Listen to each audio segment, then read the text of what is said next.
Hello everyone! Magluto po tayo ng ating tonight's dinner.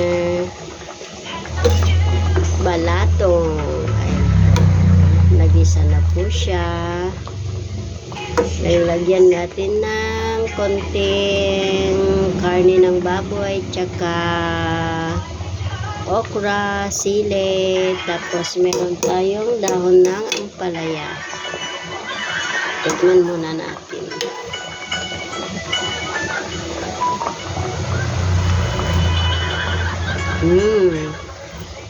Delicious.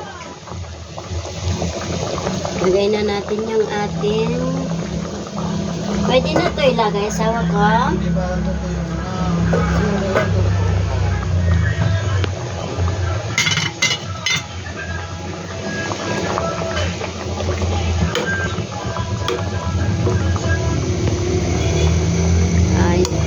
Ayan ang onte. Lutuin muna natin yung okra. Ano po ang ulam niya dyan?